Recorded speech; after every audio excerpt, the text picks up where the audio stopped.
Righto, footy season, folks, is fast approaching us, so we are going to dig deeper into the season ahead. Our NRL season preview begins right now on the morning show. First cab off the rank, Manly coach Anthony Seibold on the Seagulls 2025 preparations. Seibs, thanks for your time. Yeah, no, it's always good to chat, Matt. Those preparations have already started for you, so just give us an update. You've been in camp already. I've got a bunch of questions from our listeners, so I may as well roll our first question from a listener of the league scene who said, any young guns training their house down that'll get a run in the trials. So how did that pan out for you in that camp, and who are the young guns to watch out for? Yeah, there's a couple of younger players coming through. Obviously, Lehi Hopoate, he's only 19 still, and he had a bit of a breakout season last year. So certainly Hopper will continue to improve and play in the trial games for us. Young Joey Walsh, who is a player we signed from St Augustine's here in Brookvale, played Australian under-18 rugby team as a number 10 and captain. He's actually a little bit sick at the moment. He's had glandular fever, so unfortunately we won't see him in the trials. He'll be a bit of a later developer, but all going well. People might see Anthony Large play in one of the trials. He's only 17 years of age. Goes to Scots College. He's a 5'8", very elite young player. And then we've got a young Crusaders who. Is only 18 years of age. We feel like he's going to be a first grader of the future, and we'll give him some trial time against the South Sydney Rabbitohs. So there's a couple of good players there to have a look at, and for our fans who are really keen to watch our SG ball team play, in particular, we've got some young guns in that team, and they're starting their season in a week and a bit's time. So you've been up at the Blue Mountains, which is the same resort up there at Fairmont that Madge used for the State of Origin crew. What did you learn throughout that few days with your squad? Well, one of the things we wanted to get out of the camp was, build that connection within the group. And I think, that's one thing that we've really improved and driven over the last 2 years since I've, come to the club. And, it was an ideal time to make that a real focus. So that was one of the big rocks that we wanted to get out of the camp. The other thing that we wanted to get out of the camp was, how we continue to take, our game model as such to the next level. And, obviously we showed, some significant, improvements last year on both sides of the footy. We ranked fifth in attack and seventh in defence, and we want to continue to drive those areas because we feel like we've got a little bit more in us, and so it's a great opportunity to work on the sort of tactical, technical side of things. And then the third thing is just setting some real behaviours to the values we want to live by this year, on and off the field as a club. So and I wanted that to be driven by the players, Matty. It's easy for me to come in and say this is how we need to act, this is how we need to look, etc. I wanted that to be player driven, and so we did a lot of small group work up there, and started to work towards the behaviours we want around the place. Haumole Olakau'atu, so he's there long term. He's locked in for a long time, and you have earmarked him as a future leader for a long while. Now he is one of the leaders. How important is it for you to have Haumole Olakau'atu as a vice captain in this squad, and how important is it for him for the next stage of his game?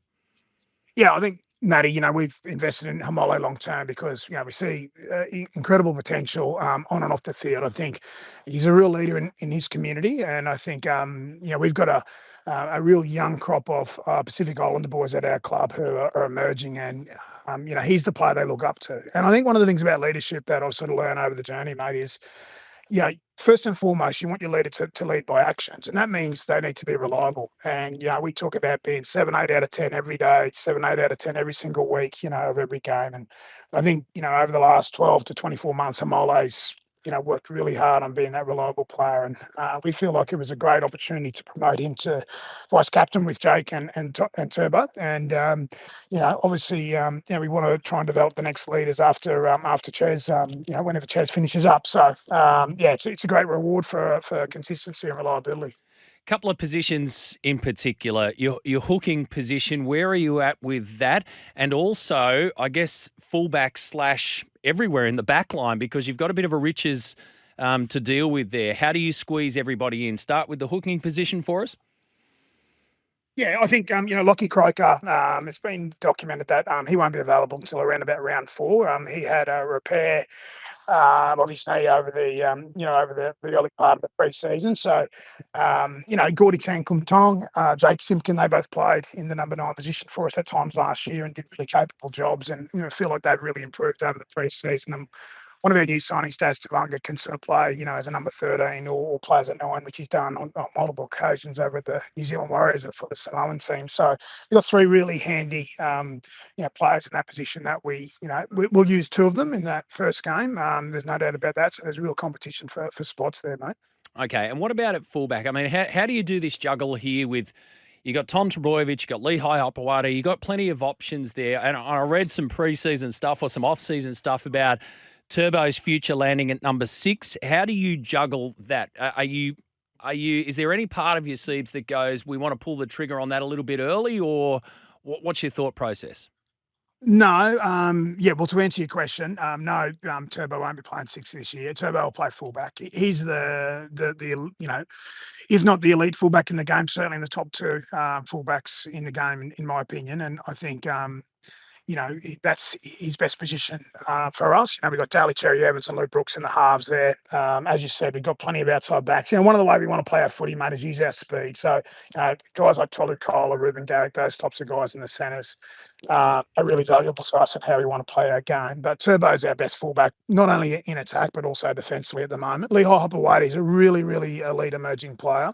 But he's not at Turbo's level. So, Lehi will be competing for a spot in, the centre wing positions for the start of the season. And we need that depth, mate. If we're going to, continue to improve, we need competition for spots and we need depth in our back line. And, guys like Jason Saab's had an off-season surgery. He had a tightrope inserted after the first time he played the Bulldogs at the back end of the year. So he's still in reconditioning at the moment. Tommy Talau's had wisdom teeth pulled out over the preseason. So again, that slowed him up a little bit. You always need that depth. And so the great thing is you've got competition for spots. We've got 6 genuinely, in my opinion, elite backs fighting for those 5 positions. And you've had a couple of your key players go across to the dark side, Seibs, go across to rugby union world, but nothing to fear here. So explain to us what the connection. So you've got Luke Brooks and Ruben Garrick going across to the Crusaders. Is that right?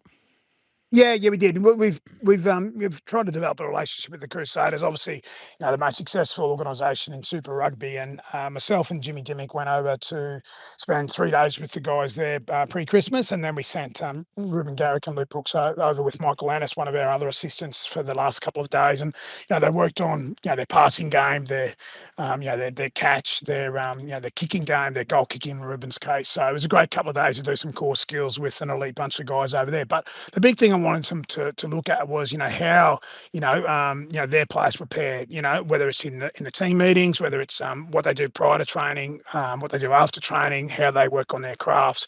I think it's great to take your players outside the bubble of the NRL and have the blinkers on and look at how other players do it, or other people do it in other sports and in the business world as well. So that was just a great opportunity for those guys to do some professional development. Okay, and what about looking out? So that's a lot of looking in at your club, but looking out at the premiership proper. What do you expect from the leading teams again, and how do you go that next step? I mean, do you look at Penrith going, are they coming back anytime soon, or we have to climb even higher to get over the top of them?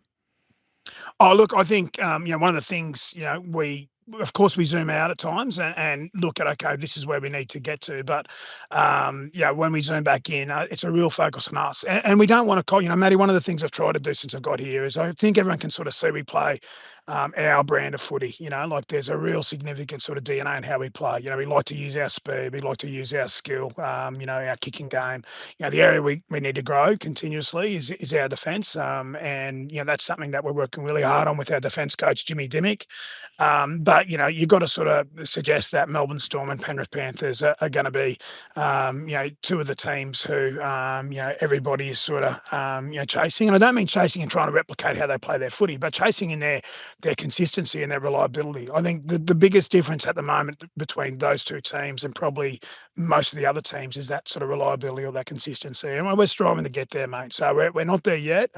It's a work in progress, but we're not trying to copy or replicate. What we're trying to do is use our weapons and really sort of sharpen our weapons and continue to grow how we want to play our footy. And a final question is a listener question from Mark, and it's to you. You've coached, says Seibs, you've coached teams to the semi-finals. So what changes are you looking at to take your coaching to a next level to win the comp? Yeah, that's a really good question. I think, one of the things I continuously trying to develop myself, I spent time with the, Red Bull organisation over in Santa Monica, with LA Rams, with the Crusaders, with Matt Common from the Commonwealth Bank, who's the CEO there. So I'm continuously trying to grow myself and be the best version of myself. I'm not trying to copy other people. I think, one of the things I've really tried to be since I've been a head coach is be authentic and be me. I'm not trying to copy Crab Bellamy or Wayne Bennett or any of those guys who are really elite coaches. I'm trying to be myself, mate. So continue to be myself, continue to try and get better. But one of the things we're trying to do as a club is build that cohesion and continuity. And I think if you look at Melbourne Storm and Penrith as an example, they're the two most cohesive teams in the competition. And by that, I mean, have a look at how long they've played together, have a look at where they've come from. They've come through those systems, and that takes time. And so, we're trying to build that cohesion. There is a lot of stability in our club at the moment. I think that's one of the things that's going to take us to the next level. We've got a group of players who are sort of 23 to sort of 26, and I'm talking about players like Haumole Olakau'atu, Taniela Paseka, Tolu Kola, Ruben Gary, Jason Saab, to name a few. They're all in that sweet spot of 50 to 100 games. And so that's where we feel like we can continue to grow and go to the next level, not only my coaching, but us as a club. Comes around quickly, doesn't it? Appreciate your time this morning. It's in front of us right now. And look, I really look forward to chatting to you throughout the season. You're always great with your time. Thanks, Seibs. Good on you, mate. Thanks. Good to chat. For more like that, make sure to follow the SEN socials and listen to SEN 1170 AM, Sydney's home of sport.